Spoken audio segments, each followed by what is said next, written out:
जय हिंद दोस्तों, welcome to the channel inspiring minds. And अभी 20 दिन के बाद लगभग 12 अक्टूबर को यूपीपीसीएस है। 12 अक्टूबर को यूपीपीसीएस है और मुझे लगता है कि यूपीपीसीएस का करंट अफेयर्स थोड़ा सा ट्रांजिशन फेज़ में है। अभी ट्रांजिशन फेज़ में इन द सेंस कि कुछ तो वो वन लाइनर भी पूछते हैं, कुछ तो वो वन लाइनर भी पूछते हैं और प्लस कुछ वो डिटेल में, जैसे यूपीएससी पूछता है स्टेटमेंट वेस्ट, तो वैसा भी करंट अफेयर्स पूछता है। तो मुझे लगता है कि जो कि मैं इस बार यूपीपीसीएस नहीं दे रहा हूँ, गलती से मैंने फॉर्म नहीं भरा, तो मुझे लगता है कि मेरे पास अभी फ्री टाइम है पूरा, तो मुझे लगता है कि मैं आपकी मदद कर सकता हूँ। तो अगले 20 दिनों में मेरा ये टारगेट रहेगा कि मैं आपको कंप्लीट एग्जॉस्टिवली करंट अफेयर्स आपको यूपी के करवा दूँ, ठीक है, नेशनल एंड स्टेट दोनों के, ठीक है। अच्छा, ये करंट अफेयर्स कैसा रहेगा, एक तो मैं ये डिटेल वाला लेकर के आ रहा हूँ, जिसमें देखिए जब मैं विजन आईएएस की मैगजीन को कवर कर रहा हूँ, कहाँ से कहाँ तक, जनवरी से कर रहा हूँ, ठीक है। तो पहले जनवरी से अगस्त तक का करने का कोशिश करेंगे, और अगर इतना हो जाता है तो फिर 1 दिसंबर या नवंबर तक का भी कर लेंगे, ठीक है। लेकिन पहला टारगेट ये है कि जनवरी से अगस्त तक तो कर ले, ठीक है। इसमें भी अपन पूरा विजन मैगजीन नहीं करेंगे, जो बहुत ही इंपॉर्टेंट मैगजीन में जो टॉपिक्स होंगे उन्हीं को उठाएंगे। तो पहले आज हमने सिर्फ, और ये बहुत छोटा छोटा वीडियो रहेगा, 7 मिनट, 8 मिनट, 10 मिनट, इतना ही का वीडियो रहेगा, क्योंकि हर एक डिटेल वाले में हर एक वीडियो में बस एक ही टॉपिक करवाएंगे, ठीक है।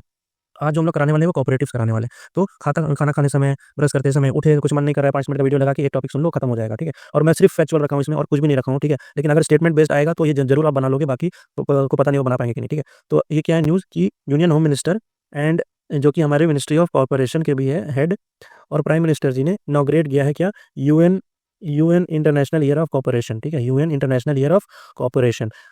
तो ये आप पूछ लेगा कि किसने किसने इनॉग्रेट किया है, तो दोनों जन थे, होम मिनिस्टर भी और प्राइम मिनिस्टर भी, ठीक है।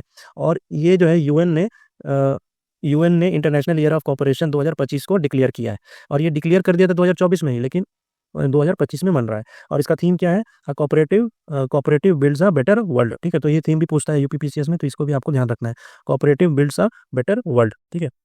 उसके बाद हम थोड़ा सा देख लेते हैं कि ग्लोबल लेवल में कब कोऑपरेटिव मूवमेंट स्टार्ट हुआ। तो at global level due to the work of international cooperation alliance, तो ठीक है। तो इसका समिट हुआ है दिल्ली में इस बार नवंबर में, इसलिए ये इंपॉर्टेंट हो जाता है, ठीक है। तो it was international cooperation alliance जो है आईसीए, ये कब फाउंडेड हुआ है, तो ये 1895 में हुआ है। और नेले एंड ग्रीन दो आदमी था, तो इसका मैंने सिर्फ जो याद हो सके उसी को लिया है, नेले एंड ग्रीन, ठीक है।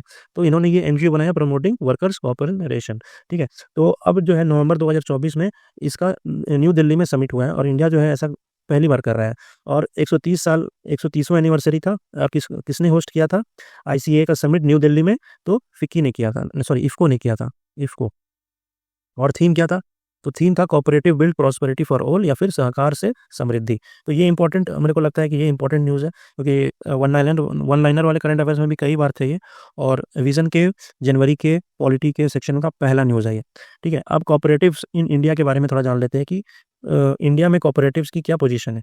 तो it started with the cooperative credit societies act 1904। तो यहाँ पे इंडिपेंडेंस से पहले ही कोऑपरेटिव्स चल रहे थे। करेंटली स्टेटस क्या है कि India hold 27% of the world's cooperatives, ठीक है। तो मतलब इंडिया के, मतलब वर्ल्ड में 100 में से 27% कोऑपरेटिव्स कहाँ है, इंडिया में। और 20% of the Indians are part of cooperatives, ठीक है। और मतलब इंडिया का लोग कोऑपरेटिव्स में ज़्यादा हैं ग्लोबल के कंपैरिजन में। अगर ग्लोबल की बात करें तो मात्र 12% है, और इंडियंस की बात करें तो 20% है, ये थोड़ा सा याद रखना है।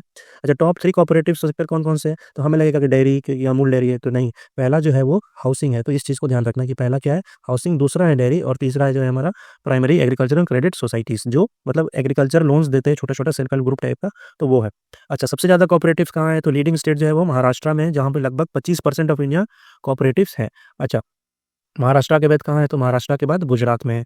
और कॉन्स्टिट्यूशनल स्टेटस कब दिया गया, तो कॉन्स्टिट्यूशनल स्टेटस इसको 97th कॉन्स्टिट्यूशनल अमेंडमेंट एक्ट 2011 में दिया गया, मतलब 2011 में 97वें संशोधन के हिसाब से कॉन्स्टिट्यूशनल स्टेटस दिया गया कोऑपरेटिव्स को। और तीनों में चेंज हुआ, क्या क्या चेंज हुआ, फंडामेंटल राइट्स में भी चेंज हुआ, कोऑपरेटिव सोसाइटी ऐड कर गया आर्टिकल 19(1)(c) में। दूसरा क्या, डीपीएसपी के आर्टिकल 43(b) में टू प्रमोट कोऑपरेटिव्स, और पार्ट 9(b) में भी आर्टिकल ऐड कर दिया गया 243(z)(h) से आर्टिकल 243(z)(t) तक, ठीक है। अब हमारा देख लेते हैं गवर्नेंस स्ट्रक्चर कैसा है। तो गवर्नेंस स्ट्रक्चर इसका 2 लेवल का है। एक, अगर की कोऑपरेटिव एक से ज़्यादा राज्यों में फैला हुआ है, तो उस समय फिर ये आ जाता है यूनियन लिस्ट, मतलब entry 44 of the union list of the constitution. और ये जो है फिर अगर एक राज्य से, मतलब 2-3 राज्य में अगर फैला हुआ है कोऑपरेटिव, तो यूनियन लिस्ट में आ जाएगा, और वो फिर रेगुलेट होता है multi state cooperative societies act 2002 के अनुसार। लेकिन अगर स्टेट कोऑपरेटिव है, मतलब एक ही स्टेट है और उसी में वो कोऑपरेटिव काम करता है, तब वो आ जाता है स्टेट लिस्ट में, and it is regulated by state cooperative societies act, ठीक है। अब देखिए, कोऑपरेटिव तो सिर्फ हमने पढ़ लिया कि हाउसिंग में, डेयरी में, और क्रेडिट में, एग्रीकल्चर में, लेकिन कोऑपरेटिव बैंक्स भी होता है। तो हो सकता है कि मन करे तो कोऑपरेटिव बैंक्स पे ही पूछ ले। तो कोऑपरेटिव बैंक्स क्या होता है? फाइनेंशियल इंस्टीट्यूशन जो कि होता है setup on the cooperative basis and belonging to their members. तो आपस में ही कई सारे लोग मिल करके एक कोऑपरेटिव बैंक बनाते हैं।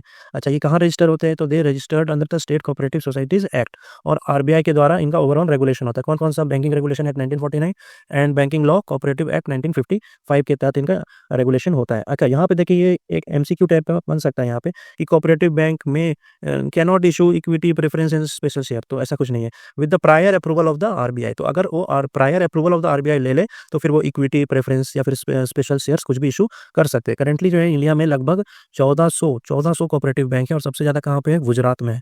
ठीक है, सबसे ज़्यादा गुजरात में, और महाराष्ट्र सेकंड नंबर पे है। तो ये चीज़ आपको याद रखना है कि सबसे ज़्यादा कोऑपरेटिव बैंक्स कहाँ है? गुजरात में, और सेकंड कहाँ है? महाराष्ट्र में। तो आप अपन जल्दी से 1 सेकंड के अंदर इसको रिवीजन करते हैं। ठीक है, क्योंकि रिवीजन नहीं करेंगे तो फिर कोई फ़ायदा नहीं है। तो हम लोग इसको जल्दी से मिटाते हैं, और बस मैं आपको जस्ट जो बहुत इंपॉर्टेंट है उसको 1 मिनट के अंदर रिवीजन करवाऊँगा। ठीक है, इससे आपका पूरा याद हो जाएगा। ठीक है, सो लेट अस बिगिन। हम क्या पढ़ रहे हैं? कोऑपरेटिव्स पढ़ रहे हैं। इसने लॉन्च किया तो होम मिनिस्टर और प्राइम मिनिस्टर ने, और हमने ये माना कि UN international year of cooperative 2025 मनाया जाएगा। इनका थीम क्या था? Cooperative build a better society. In global level पे कौन क्या बना था? इंटरनेशनल कोऑपरेटिव अलायंस कब बना था? 1895 में। किसने बनाया था? नेले और ग्रीन ने। अच्छा, नवंबर 2024 में इंडिया में कहाँ पे होस्ट किया गया? पहली बार होस्ट किया गया न्यू दिल्ली में। कौन सा सेशन था? तो 130वां सेशन था। किसने होस्ट किया था? इफ्को ने होस्ट किया था। इसका क्या था थीम? सहकार से समृद्धि। इंडिया में कब कोऑपरेटिव स्टार्ट हुआ? तो कोऑपरेटिव क्रेडिट सोसाइटीज एक्ट 1904 में हुआ। अभी currently India 27% of world cooperative को होल्ड करता है। टॉप 3 सेक्टर्स कौन कौन से हैं? तो हाउसिंग है, डेयरी है, और पीएससीएस है, मतलब प्राइमरी एग्रीकल्चर क्रेडिट सोसाइटी। उसके बाद लीडिंग स्टेट्स कौन से हैं कोऑपरेटिव में? तो लीडिंग स्टेट महाराष्ट्र है जो कि 25% करता है। अच्छा, कॉन्स्टिट्यूशनल स्टेटस कब दिया गया? 2011 में दिया गया। किसके? संविधान के संशोधन, तो 97 संविधान संशोधन के हिसाब से, जिसमें फंडामेंटल राइट्स 19(1)(c) में दिया गया, डायरेक्टिव प्रिंसिपल 43 में दिया गया, और पार्ट 9(b) ऐड किया गया। फिर अगर मल्टी स्टेट है तो फिर ये मल्टी स्टेट कोऑपरेटिव है तो वो यूनियन लिस्ट में आ जाएगा। अगर सिंगल स्टेट है तो वो स्टेट लिस्ट में आ जाएगा। कोऑपरेटिव सिर्फ इसी तक नहीं, कोऑपरेटिव बैंक भी होते हैं, और कोऑपरेटिव बैंक जो है are regulated by RBI under banking regulation act 1949 and banking laws act 1955। ठीक है, और अगर कोऑपरेटिव बैंक की बात करें तो इसमें सबसे ज़्यादा गुजरात है। ठीक है, लेकिन अगर ओवरऑल की बात करें तो उसमें सबसे ज़्यादा किसका कंट्रीब्यूशन है? महाराष्ट्र का। So that's all for today. इस तरह से छोटा-छोटा वीडियो 5-10 मिनट का वीडियो अपन लाते रहेंगे, आप इसको देखते रहिए, कभी खाना खाते समय, चाय पीते हुए, टहलते समय, and that will be very beneficial for all. So जय हिंद दोस्तों, बाय।